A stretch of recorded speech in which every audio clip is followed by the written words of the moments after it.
Hello and welcome to Absolutely Not. Thank y'all so much for being here. My name is Kay Maltau Thomas Stroll. My pronouns are they, them, and you can learn more about me at www.kstroll.com.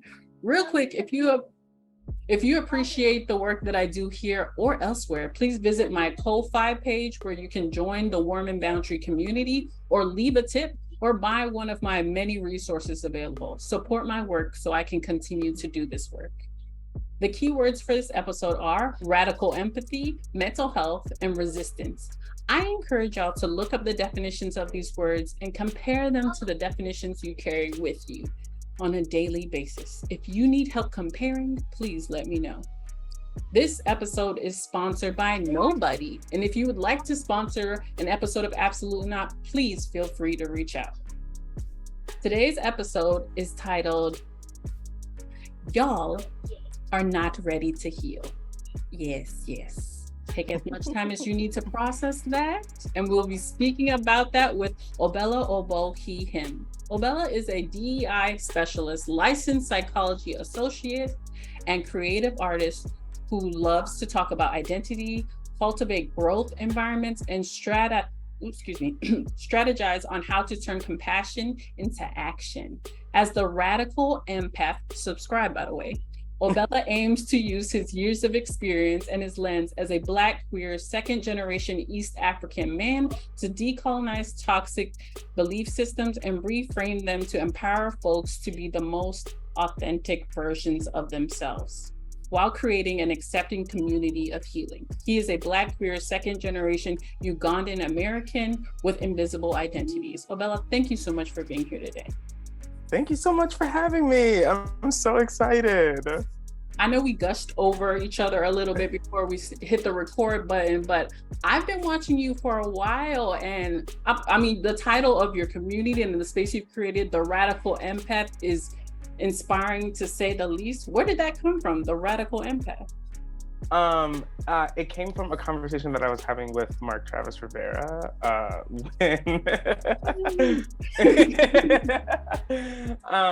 when I was sort of like just stepping into the DEI space and trying to figure out what was the lane for me going to be and what I was looking for, and if like doing the whole marketing branding thing was something I was going to do. How was I going to do that in a way that felt authentic to me, but still like something separate from me, which is still and will continue to be the like navigation that I go through, because as I was saying when I was gushing about you, like it's very vulnerable to talk about yourself when you're like on your healing journey, which is what this is for so many of us. And try to guide people to healing while talking about your own, but trying to keep enough distance so that you can still go through it, because it's a heavy and sort of like intense process that you can't share with everyone because it's a lot. And also people don't get it and things aren't entirely clear as you're going through them. You need to be able to change your mind a lot, and hold yourself accountable to things. It's a lot. So in trying to talk about exactly that with Mark, he was sort of like asking me like, you know, who are you, right? Like not what do you do, but like, who are you? And I was like, I'm a radical empath because I want people to feel, and I had to learn that was a radical thing. Because I thought that's what we all wanted. And then I started asking people to do it. And then it turns out like, that's not actually what everyone wants. Or at least they don't know that's what they want. Which is why I was like, y'all not ready to heal. And that's okay. Is it though? Oh, everything you just talked about gave me so much just clarification and like I don't have a set, yes, Baba. 1 second, okay, thank you.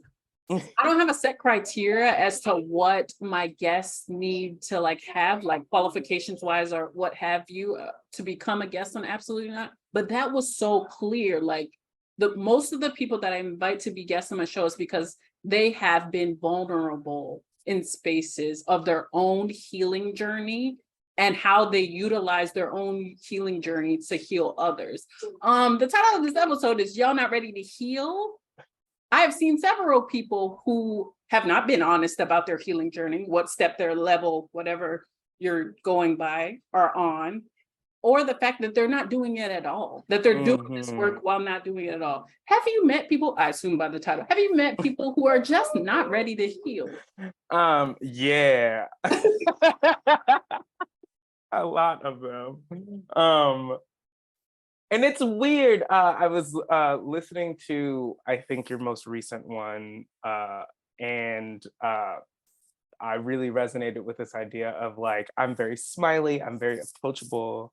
It's very easy for me to step into spaces, and it's very easy for me to even get a lot of really great opportunities, and I'm really grateful for that.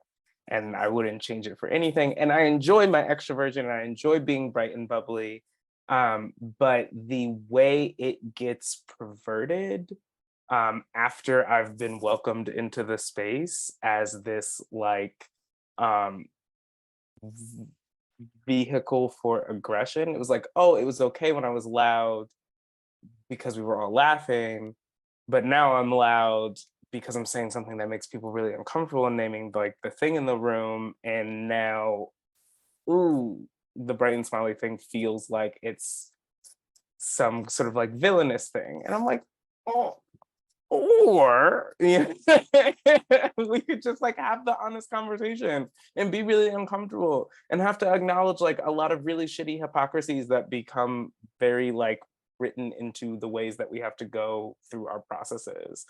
Like I'm not like I do, you know, want to burn it all down and make something better, but I'm not like unrealistic enough to know that the process by which we even deconstruct that thing is going to have to come with a lot of like sacrifices that I'm not going to love. And like I would be willing to meet you there if you would be willing to be honest about it. You know, like like because also if you were honest about it, there's probably a little more leeway than you currently giving yourself room for, because you don't want to have to do the feeling process in order to make the room for it, right? It's all stuffed up with the stuff you're not saying. Yeah, so I feel like all the time I'm meeting people who are not ready to heal. And I appreciate you, one, for listening, like Shanky, and for being honest about that. There are so many people who are in DEI or healing space who are just like, oh no, everybody over here is good. Everybody over here is like, I would never be in this space if they're, no, the truth of the matter is every organization, every group, every industry is going to have people who don't have the correct intentions, who aren't willing to make the sacrifices that you just committed to making, and who aren't willing to prioritize like the betterment of all over their own like route to success, whatever that means for them. The words, oh, sorry. No, sorry. I was getting too high. I just wanted to say the words that you have been using are making me uncomfortable. One, because they have never been used on this show before, and two, because I don't think people are going to like them. The word perversion and hypocrisy. Have you used that with people who are not ready to heal? No way. Yeah, and again, like the it's a process because, so continuing with the whole theme of trying to be radically empathic and like showing understanding to the fact that like people aren't where you always think they are in the process, like whether or not it's intentional, it becomes this huge manipulation of those people who are being vulnerable and who are healing, because also a part of our vulnerability and healing process is that you're realizing like how isolated and alone you feel, and you're so desperately looking for people who understand this thing that you're trying to learn about yourself. And so you step into this space where it's literally the moniker, right? Like, like we step into the DEI space, y'all are supposed to get this, right? And it's okay that there are people who are stepping into this space to learn as well, right? Because people do that in all kinds of fields. But like when you it was a shock to me, right? Speaking exclusively for myself, to come in and use these words and and because I've become comfortable with them as a part of my own healing journey, I'm using them thinking that other people are going to be comfortable with them, or at least will be willing to meet me at conversation around them. And it's like a shock for me to see people sort of like resist so aggressively. Um, and so like it's mm, both and, which is the process, right? Where like, I read them reading my reaction as aggression, and in a small way it is because you attacked, right? Like I thought we were all doing this thing, and I went to do the thing, and y'all weren't ready, and I didn't know you weren't ready, and that's okay on both of our parts. Why are we upset, right? Like, let's just talk about it, right? Let's just be honest about the things that's going on. So yeah. Um, I feel this so much. Like I love it so much because often I find myself in this predicament and I'm trying so hard to remain a radical empath while also, you said, having enough distance between myself and like this work and like the relationships I'm coming, because people become attracted to you because they see where you're going and they see like, oh, this work is like, how do I so keeping that distance, what processes or like what do you do now when you meet like other people are like, oh, I do the same work that you do? Or are you like, do you though? Like, what conversations do you have before you're like, oh, we are the same?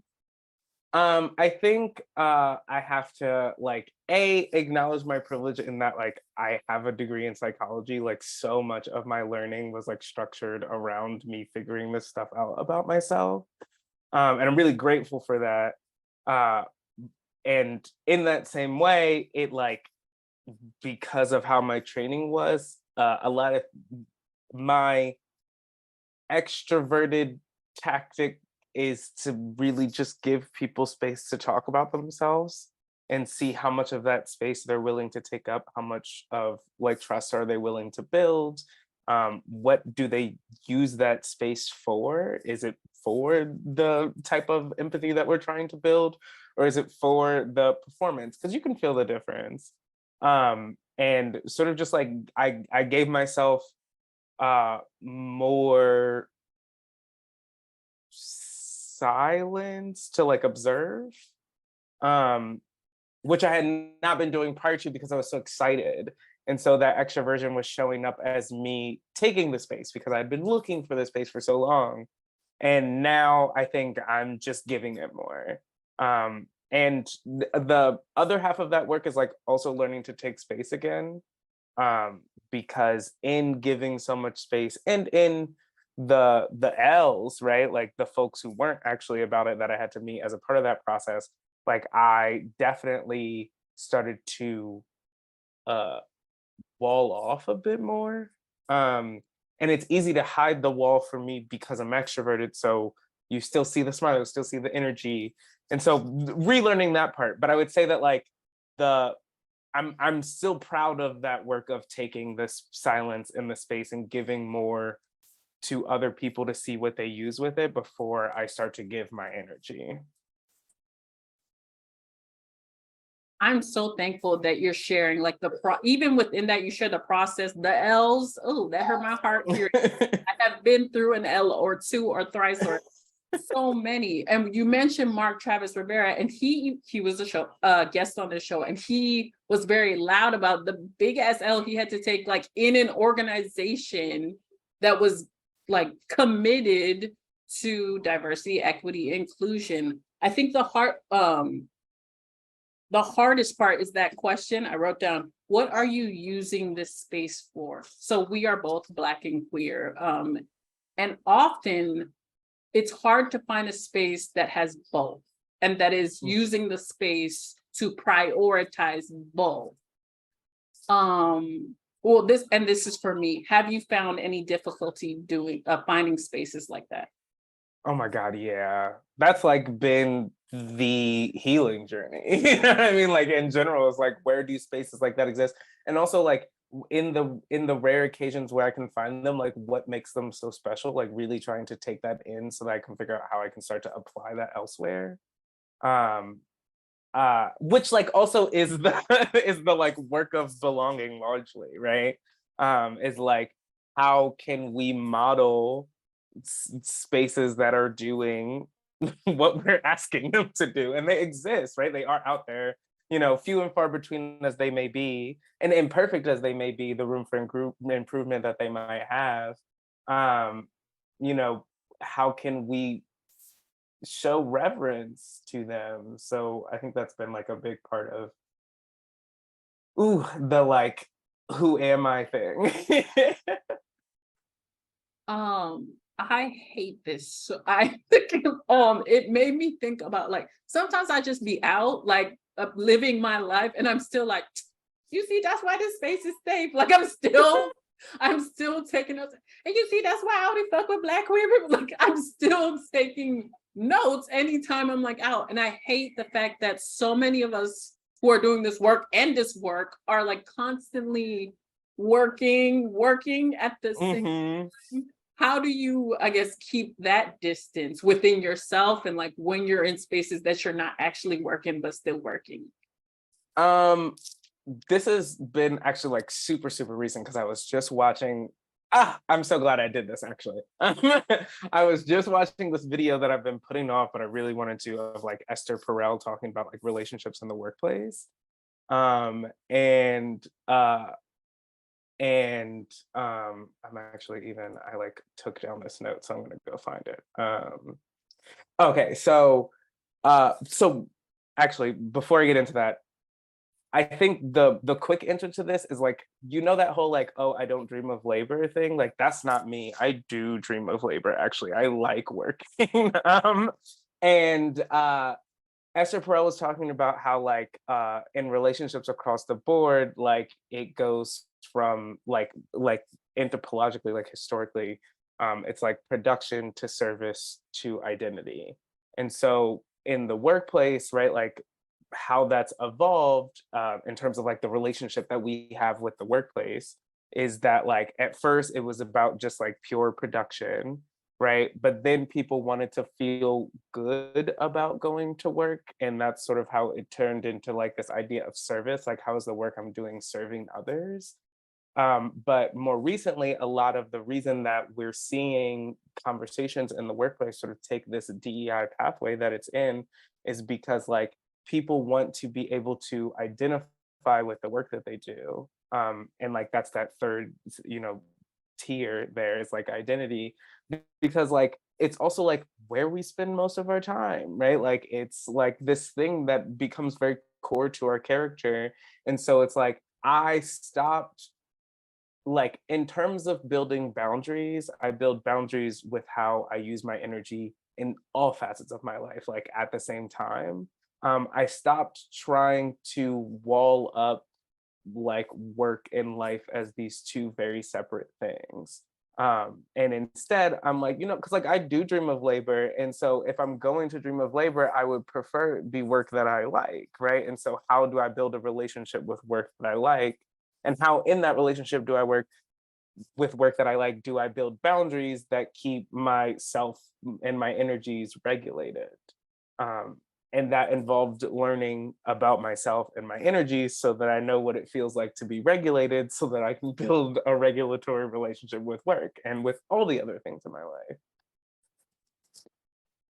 This is so wild. Like I'm so thankful that you are a guest here because so many conversations that I've had numerous times, like several times on this show, are now being reevaluated to like you are describing it in a different light. We use the word relationship so much, but for some reason, as you were explaining this, I envisioned a person instead of like work. So if I love the work that I do, baby. I do wish I paid myself more, but or people paid me more. But Period. as a person, I would love hanging out with that person all the time, regardless. If they called me, I'd be like, yes, what do you want to do? Do you want to like, I would love being around that energy because it is the work that, I have never done that before. So thank you so much for breaking it down. The